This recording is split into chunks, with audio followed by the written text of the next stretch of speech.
18 ذی الحج حضور کریم صلی اللہ علیہ وآلہ وسلم کے نہایت پیارے صحابی اور اسلام قبول کرنے والوں میں سے چوتھے فرد، ان سے پہلے حضرت خدیجۃ الکبریٰ، حضرت ابوبکر صدیق اور مولا علی کرم اللہ تعالی وجہہ الکریم،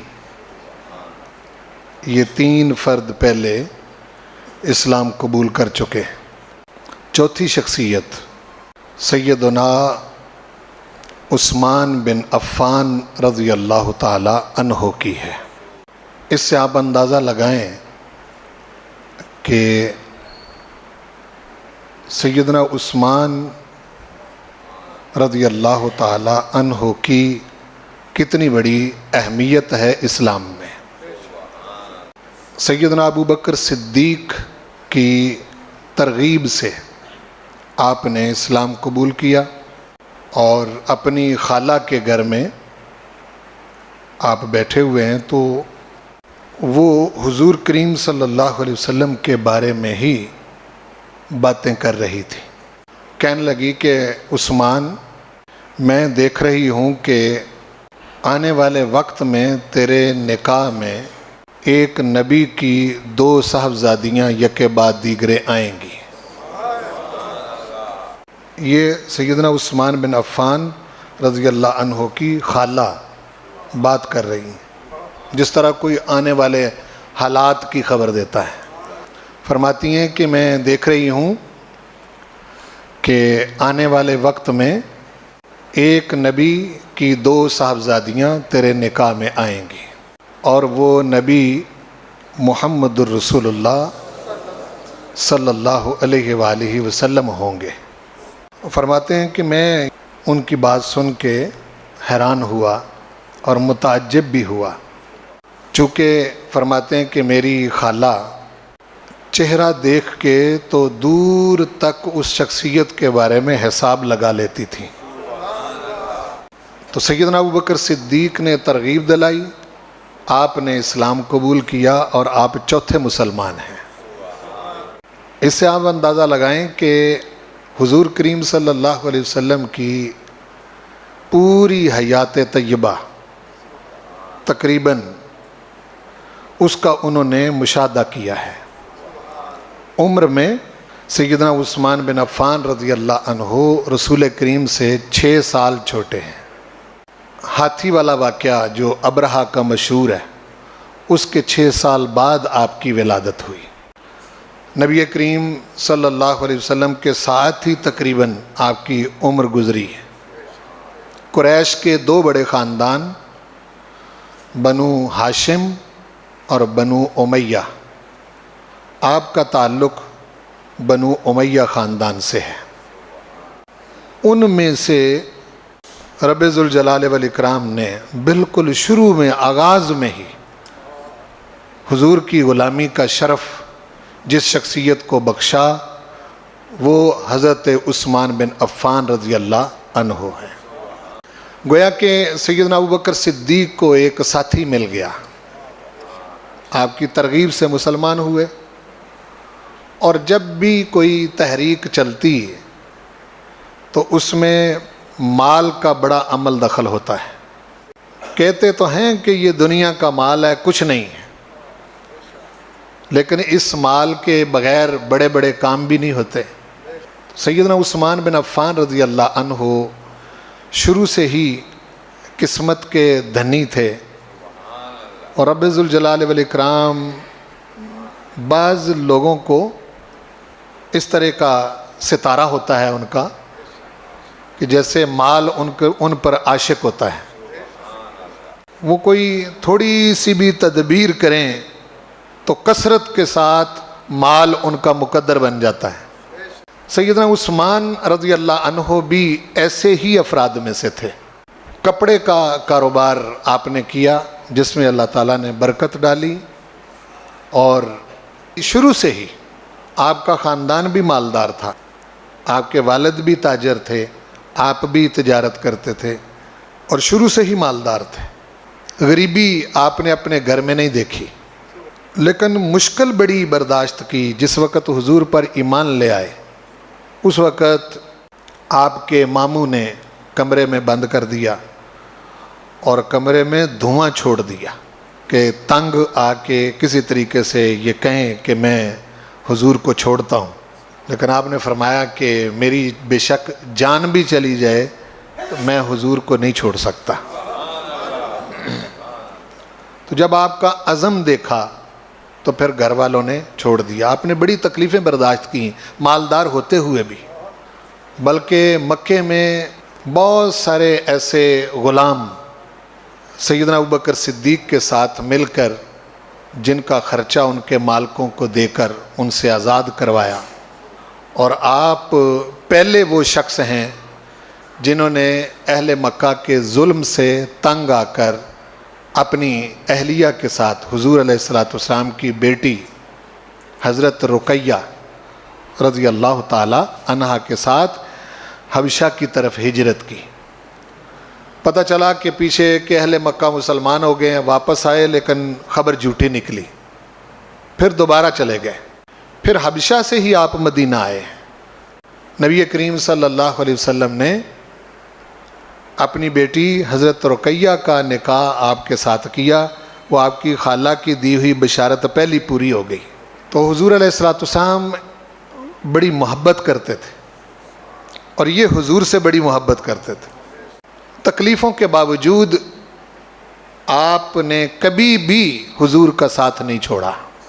جب حضور ہجرت کر کے مدینہ شریف تشریف لائے تو اس وقت آپ کے مراسم مکے والوں کے اندر بڑے زبردست قسم کے تھے۔ مائیں جب اپنے بچوں کو سلاتی اور لوری دیتی تو کہتی کہ سو جا میرے لال، میں تیرے ساتھ ایسے پیار کرتی ہوں جیسے مکے والے عثمان سے پیار کرتے ہیں۔ اس کی وجہ کیا تھی کہ آپ سخاوت کرنے میں، مال خرچ کرنے میں، اپنوں بیگانوں میں فرق نہیں کرتے تھے۔ یہ نہیں دیکھتے تھے کہ یہ شخص جو ہے کس قبیلے سے تعلق رکھتا ہے، کس طبقے سے تعلق رکھتا ہے۔ وسیع سخاوت اللہ تعالیٰ نے آپ کے نصیب میں کی تھی۔ اور مدینہ شریف میں تو سارا مدینہ، اور خاص طور پر مسلمان جو ہیں، جن زمینوں پر وہ رہتے تھے اوس اور خزرج کے، وہاں تو پانی کا نام و نشان تک نہیں تھا۔ ساری سیراب کرنے والی زمینیں تو یہودیوں کے قبضے میں تھی۔ پانی مدینہ میں خرید کے پینا پڑتا تھا، یہودی بیچتے تھے پانی۔ تو حضور کریم صلی اللہ علیہ وسلم نے ذکر کیا کہ جو مسلمانوں کے لیے پانی کا انتظام کرے میں اس کو جنت کی خوشخبری دیتا ہوں۔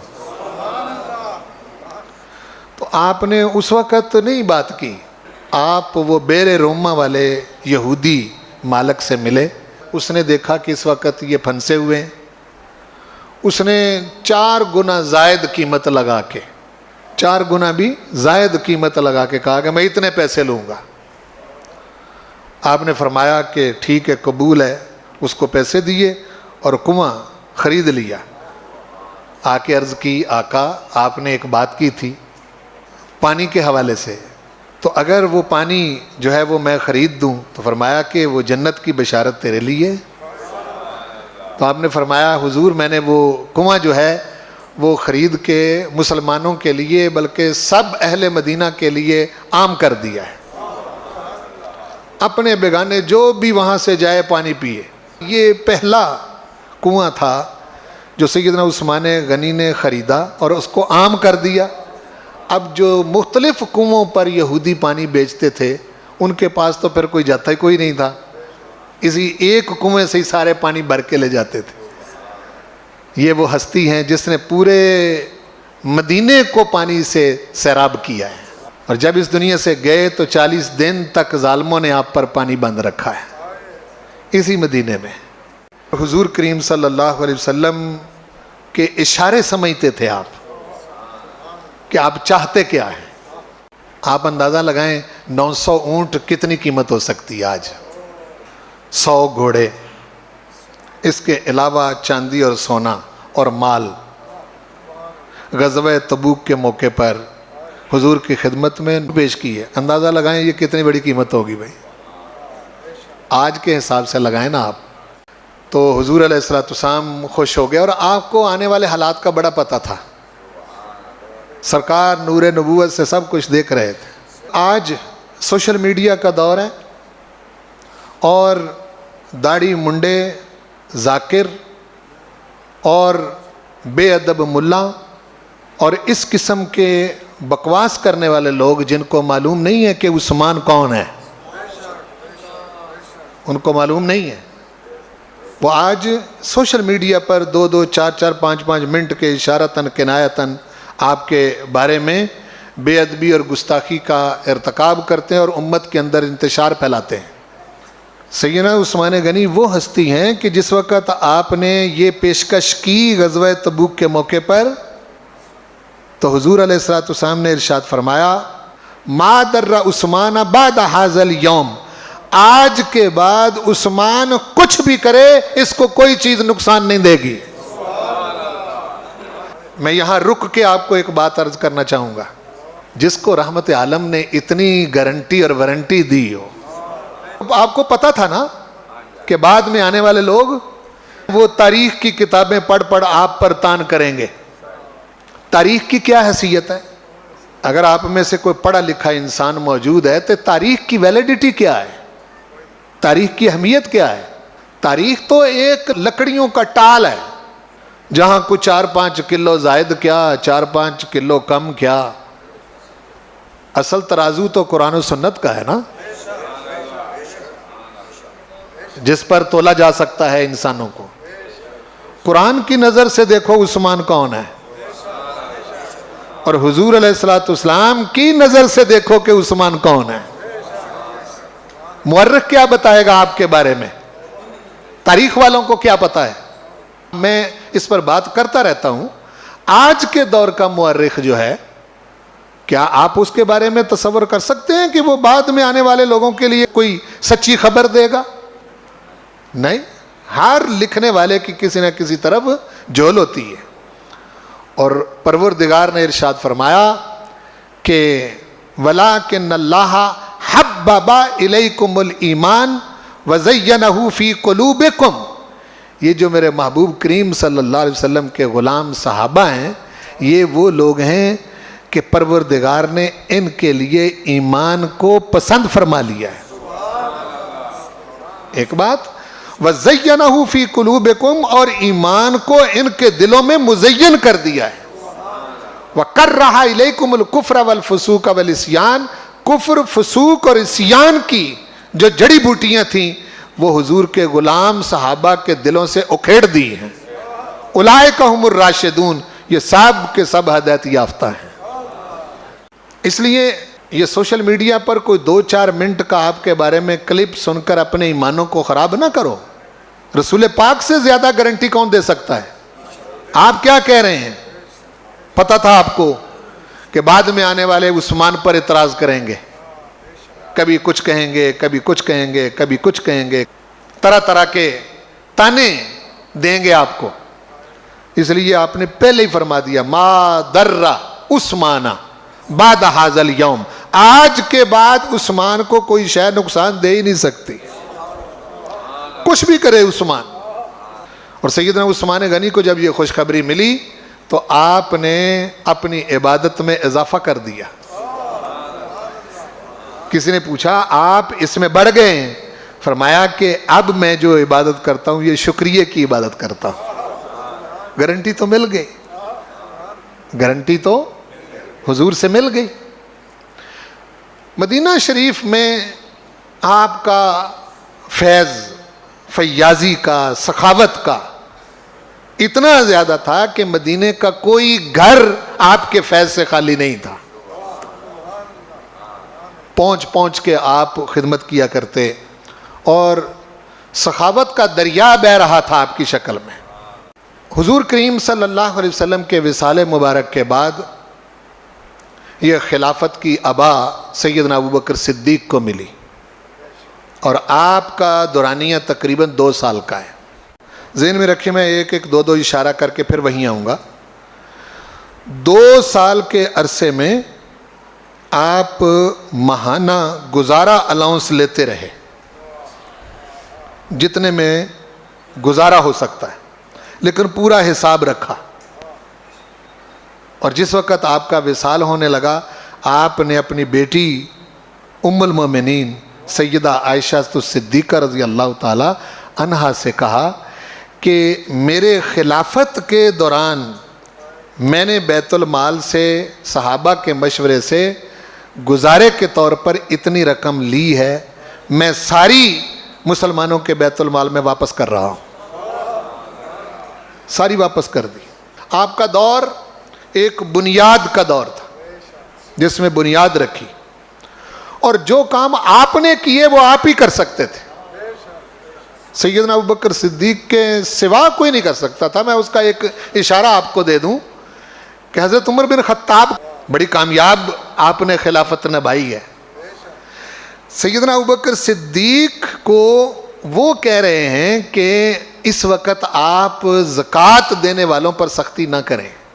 حضرت عمر بن خطاب کہہ رہے ہیں ورنہ یہ لوگ اسلام سے منحرف ہو جائیں گے. آپ نے فرمایا عمر کیسی بات کرتے ہو، میں اس حوالے سے جہاد اس حد تک کروں گا کہ اگر حضور کے زمانے میں کوئی رسی زکوٰۃ کی دیتا تھا اور وہ نہیں دے گا تو میں اس کے خلاف بھی لڑوں گا.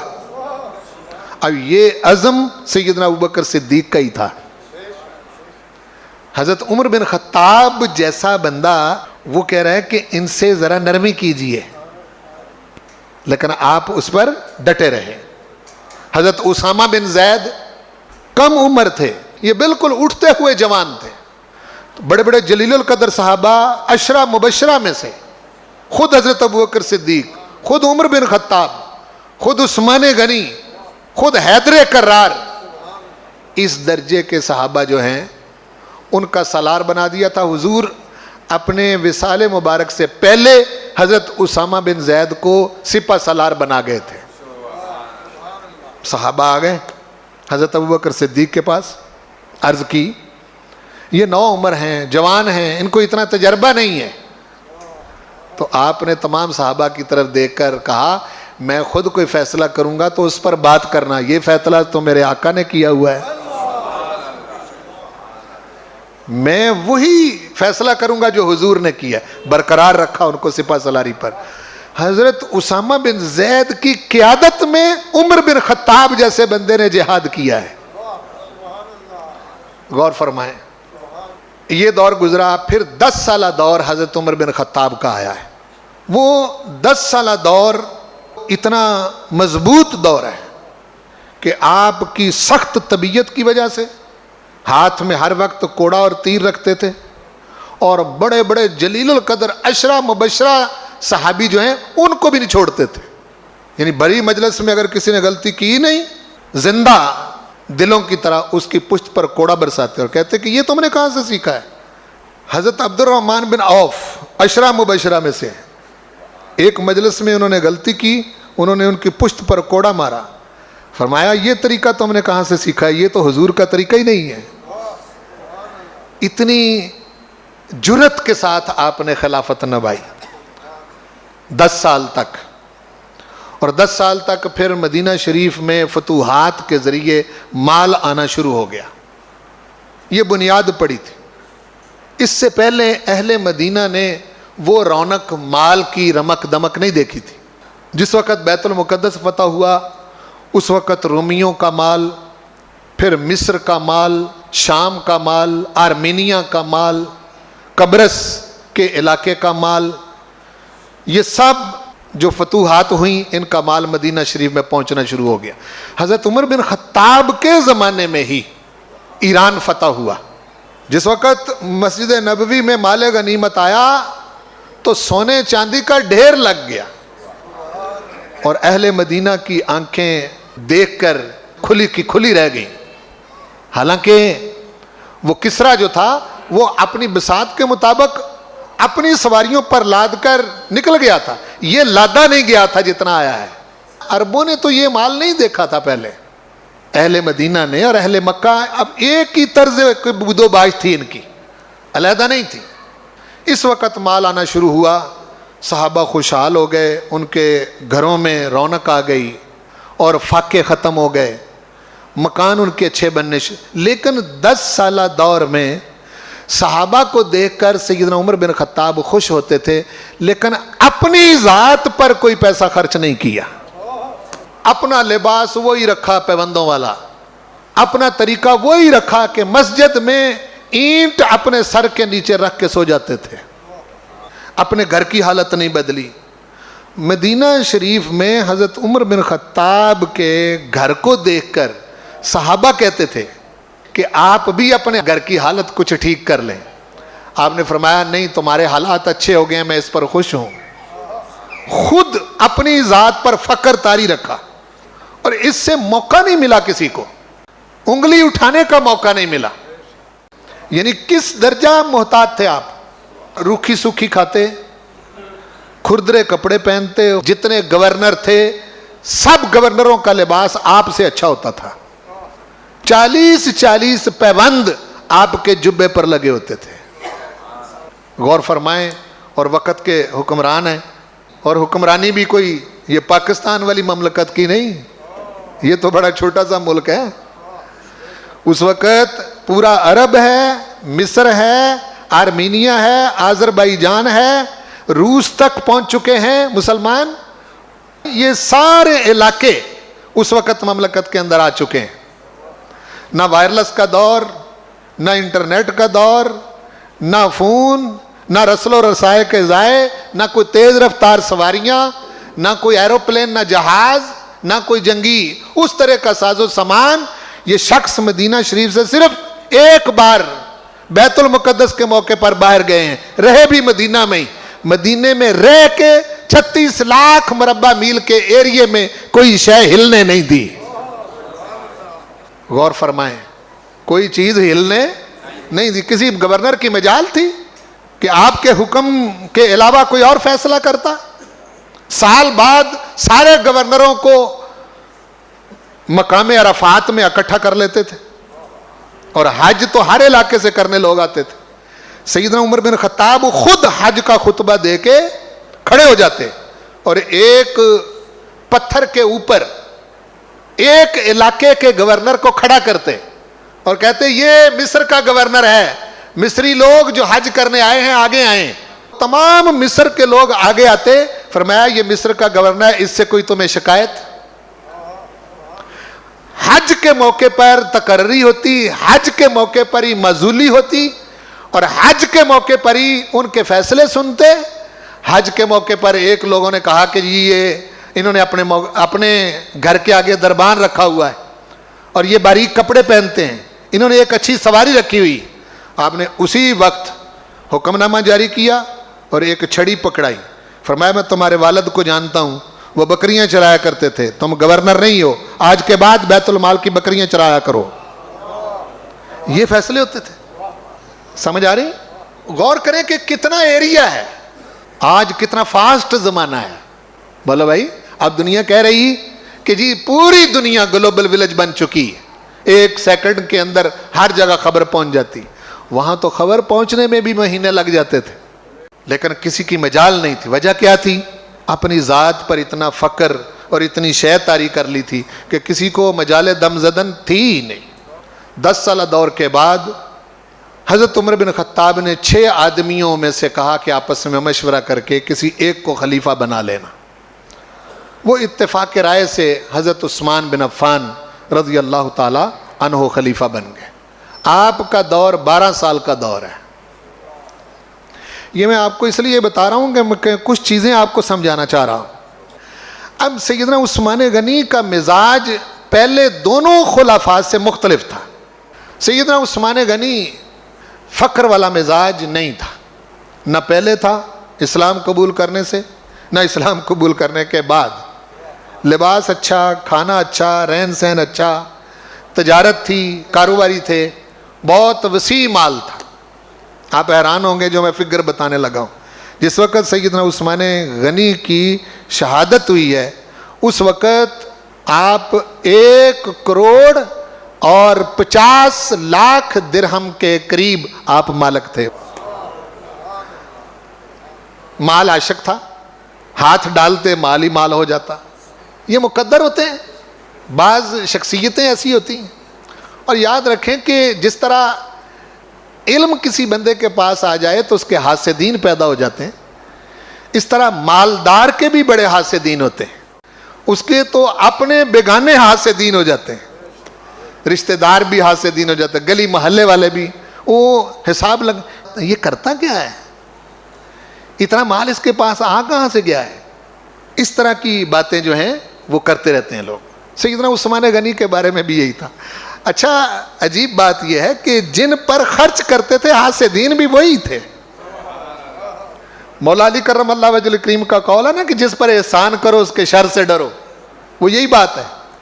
حاسدین بھی وہی ہیں. حضرت عثمان غنی جس وقت خلیفہ بنے تو آپ نے پہلا کام یہ کیا, پہلے تو سارا کچھ مسجد نبوی میں ہوتا تھا, آپ نے مدینہ شریف میں ایک مکان, ایک کوٹھی اس وقت کی آپ کہہ سکتے ہیں, وہ بنوائی. اس کے 4 حصے بنائے. ایک حصے میں دفتر قائم کیا دفتری کاموں کے لیے, ایک حصے میں وفد جو آتے تھے ان سے ملاقات کا سلسلہ رکھا, ایک حصے میں آپ نے مشاورت کے لیے جو حصہ تھا اس کو مختص کیا, ایک حصے میں اپنی رہائش رکھی. 4 حصے تھے اس گھر کے. بس یہیں سے چیمگوئیاں شروع ہو گئی. کہنے لگے دیکھو خلیفہ بنتے ہی بیت المال کا خرچہ شروع کر دیا. میں کہتا ہوں کہ اگر سیدنا عثمان غنی کی ذات کو درمیان سے نکال دیا جائے نا تو رہتی دنیا تک مسلمانوں کے پاس یہ نمونہ اور اسوہ باقی ہی نہیں رہتا کہ اگر کوئی حکمران مالدار آ جائے تو اس نے کس طرح سے چلنا ہے. نہیں سمجھے میری بات کو میں کیا کہہ گیا ہوں. حضرت ابوبکر صدیق مالدار نہیں تھے, حضرت عمر بن خطاب وہ بھی مالدار نہیں تھے, اور مولا علی کرم اللہ وجہ کریم کا فقر تو دنیا جانتی ہے. آپ نے تو اتنا پیسہ کبھی جمع نہیں ہونے دیا کہ جس کی زکوٰۃ دینی پڑے. مولا علی کرم اللہ وجہ کریم کی بات کر رہا ہوں. مالدار صرف آپ تھے. آپ نے مالدار ہوتے ہوئے جس طریقے سے وہ چلایا, پھر آپ نے لوگوں کو اکٹھا کیا اور خطبہ کی دیا. آپ نے فرمایا یہ جو تم نے باتیں شروع کر دی ہیں کہ بھئی بیت المال کا خرچہ شروع کر دیا ہے, فرمایا مجھے بیت المال کی ضرورت نہیں. یہ جو مکان بنایا ہے یہ تو میں نے اپنے مال سے بنایا ہے. بیت المال کو تم کیا سمجھتے ہو کہ حکمران جو ہے وہ جب مرضی اس کا پیسہ خرچ کر لیتا ہے. اس کے اوپر یہ صحابی میں نے نگران کے طور پر مقرر کی ہیں. جب تک ان کی مشاورت نہیں ہوتی مسلمانوں کے بیت المال سے پیسہ نہیں لیا جا سکتا. یہ شک و شبہ جو ہے پھر آپ کا دور ہوا. پھر آپ نے فرمایا جب بارش ہوتی ہے تو مسجد جو ہے اس کے اندر کیچڑ ہو جاتا ہے. مسجد نبوی کی بات کر رہے ہیں. اس سے پہلے وہی مسجد تھی کھجور کی چھت والی, چھپر والی, جس کو رسول کریم صلی اللہ علیہ وسلم نے بنایا تھا. سیدنا عمر بن خطاب نے تھوڑی بہت اس کی مینٹیننس کر دی تھی, تھوڑی بہت, زیادہ نہیں. تو آپ نے وہاں چونا اور گچ لگا کر بہترین مسجد نبوی کا فرش بنوایا, اس کی بہترین چھت بنوائی اور سارا کچھ. اس پر صحابہ آمادہ نہیں ہوئے. صحابہ کہتے ہیں یہ تو نیا کام شروع کر دیا آپ نے, یہ حضور نے نہیں کیا. آپ نے مسجد کی ڈیکوریشن شروع کر دی ہے اور آپ نے اس میں اس وقت کے مطابق جو ہیں وہ روشنی کا انتظام کیا. اور پھر بارش ہوتی, آندھی ہوتی, کچھ بھی ہوتا, مسجد میں آ کے سارے مدینے والے نماز پڑھتے تھے. اس سے پہلے بارش کے ماحول میں مسجد نبوی میں نماز نہیں ہوتی تھی. یہ سیدنا عثمان بن عفان نے کیا رضی اللہ عنہ. صحابہ آمادہ نہیں ہوئے اس پر. آپ نے فرمایا کہ تمہیں زیادہ مسئلہ بیت المال کے مال کا ہے نا. بیت المال کا مال ہم مسجد نبوی پہ خرچ نہیں کرتے. اس ڈیکوریشن پر, اس مسجد کی آرائش پر, اس کی نئی تعمیر پر جتنا خرچہ آتا ہے میں خود اپنے پاس سے دوں گا. اب دیکھو اگر کوئی مالدار خلیفہ بنے ہی نہ تو آنے والے مسلمانوں کے لیے یہ نمونہ کہاں سے بنے گا. سمجھ رہے ہیں میری بات کو. آج کے دور میں جتنی مطلب ترقی ہو رہی ہے یا جس طریقے سے بھی, وہ ایک علیحدہ بات ہے کہ ہم غیروں کے طریقے پر چل رہے ہیں, ورنہ بہترین طریقہ حضور کریم صلی اللہ علیہ وسلم کے غلاموں نے اور آپ کے صحابہ نے چھوڑا ہے. مسجد حرام کی ڈیکوریشن کی مکہ شریف میں، مسجد نبوی کی ڈیکوریشن کی، وہاں لائٹ کا انتظام کیا، فرش بہترین بنوایا. اور اس کے علاوہ آپ فرمایا کرتے تھے کہ میں جب تک خلیفہ ہوں پورے مدینے میں کوئی بھوکا نہ سوئے. اس سے پہلے ایسی مثالیں تھیں. حضرت عمر بن خطاب تو جب ان کو پتہ چلتا تو اپنے کمر پر بوریاں لاد کے چھوڑ کے آیا کرتے تھے نا. لیکن حضرت عثمان غنی کا یہ انداز نہیں تھا. آپ اپنے رکھ رکھاؤ میں اور اپنے طریقے پر رہتے، لیکن انتظام اس طرح کا کرتے کہ کسی کے گھر کوئی مال چھوڑنا ہی نہیں پڑتا تھا، بلکہ جس کسی کو ضرورت پڑتی آپ خفیہ طریقے سے اس کو کسی طریقے سے پہنچا دیتے تھے. بہترین 12 سال آپ نے گزارے.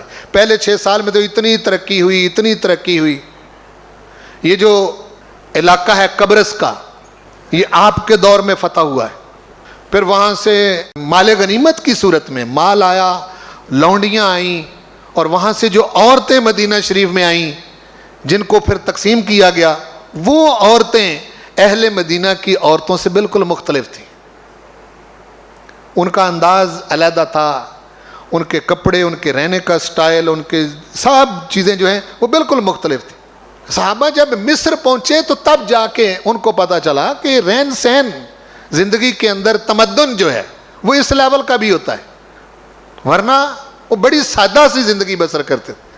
آپ جانتے ہیں کہ صحابہ اکرام کے درمیان ہی ایک ایسا طبقہ تھا جن کو زہاد صحابہ کہا جاتا ہے، جس کے سب سے بڑے سردار زاہدوں میں سے وہ مولا علی کرم اللہ وجہ الکریم تھے. حضرت ابو ذر غفاری، حضرت عمار بن یاسر، یہ وہ صحابہ ہیں کہ جنہوں نے جب یہ دیکھا حضرت عثمان غنی کے دور میں کہ چہل پہل ہو گئی ہے، دولت کی ریل پہل ہو گئی ہے، اور بہت زیادہ مال، اتنا مال آتا تھا کہ روز تقسیم ہوتا تھا. اب یہ پہلے دونوں خلفاء کے زمانے میں نہیں ہوا. جب آپ خلیفہ بنے تو روز مال آتا تھا، روز اہل مدینہ میں تقسیم ہوتا تھا. تو جب اس طرح کا سلسلہ تھا، حضرت ابو ذر غفاری مدینہ چھوڑ گئے تھے، کہنے لگے یہ سب بدعتی ہو گئے. یعنی وہ زاہد صحابہ میں سے تھے. وہ کہتے ہیں یہ سب بدعتی ہو گئے، ان کا رہن سہن بدل گیا ہے، یہ حضور کے وہ دور کے رہے ہی نہیں، یہ حضور کے طریقے پر ہی نہیں رہے. وہ انہوں نے چھوڑ کے شام کے علاقے میں جا کے، بصرہ کے علاقے میں جا کے صحراؤں میں رہنا شروع کر دیا. اب دونوں طرح کے لوگ تھے. آج بھی آپ کو کئی ایسے بندے نظر آئیں گے اس دور کے اندر بھی، جس دور میں آپ رہتے ہیں، کہ بعض اوقات ایسا ہوتا ہے کہ ایک شخص جو ہے وہ اس چیز پر آ کے اڑا رہتا ہے. وہ کہتا ہے کہ وہی کام ہونا چاہیے جو حضور علیہ الصلوۃ والسلام نے صرف کیا ہے، باقی کوئی نہیں. زندگی بسر ہو سکتی ہے، لیکن دنیا کی جو دوڑ اس وقت لگی ہوئی ہے تمدن کی، اس میں کیسے چل سکتے ہیں آپ؟ میں آپ کو صحیح بتا رہا ہوں، حضور کریم صلی اللہ علیہ وسلم ایک مرتبہ بھی ساری زندگی چارپائی پر نہیں سوئے. یہ سنو میری بات، ایک مرتبہ بھی کوئی بیڈ، چارپائی، کوئی گدا، اس قسم کی چیز حضور نے استعمال نہیں کی. آج بدعت کی رٹ لگانے والے اس پر دھیان نہیں دیتے. کیوں بھائی؟ جن چٹائیوں پر آپ نماز پڑھ رہے ہیں، جن پنکھوں کے نیچے آپ نماز پڑھ رہے ہیں، جو ارد گرد آپ کے اے سی لگے ہوئے ہیں، جس طرح کی آپ کی مسجد کی دیواریں ہیں، جس طرح کی چھت ہے، جس طرح کا فرش ہے، جس طرح کا یہ ممبر ہے، اور جس طرح کے یہ سپیکر ہیں اور یہ انتظامات ہیں، آپ ان کو کسی طور پر قیاس کر سکتے ہیں؟ یہ ٹوٹیاں آپ کی جو لگی ہوئی ہیں وضو کے لیے، یہ واش روم جو بنے ہوئے ہیں، جن پلروں کے ارد گرد آپ بیٹھے ہوئے ہیں، جس دروازے میں آپ بیٹھے ہوئے ہیں، جس طرح کا آپ لباس پہنے ہوئے ہیں، جس طرح کی آپ ٹوپیاں پہنتے ہیں، جس طرح کے آپ مرغن کھانے کھاتے ہیں اپنے گھروں میں، جس طرح کے آپ برتن استعمال کرتے ہیں، جس طرح کے آپ صوفے اور کرسیاں اور چارپائیاں استعمال کرتے ہیں، بیڈ استعمال کرتے ہیں، جس طرح کا آپ کا رہن سہن ہے، جن سواریوں کو پر آپ سفر کرتے ہیں، موٹر سائیکل ہے، کار ہے، ریل گاڑی ہے، ایروپلین ہے، آپ کا کون سا طریقہ ہے جو رسول کریم صلی اللہ علیہ وسلم کے طریقے سے ملتا جلتا ہے؟ ساری عمر بدعت. اگر بدعت کا یہی مطلب ہے جو تم نے لے رکھا ہے، تو پھر اپنے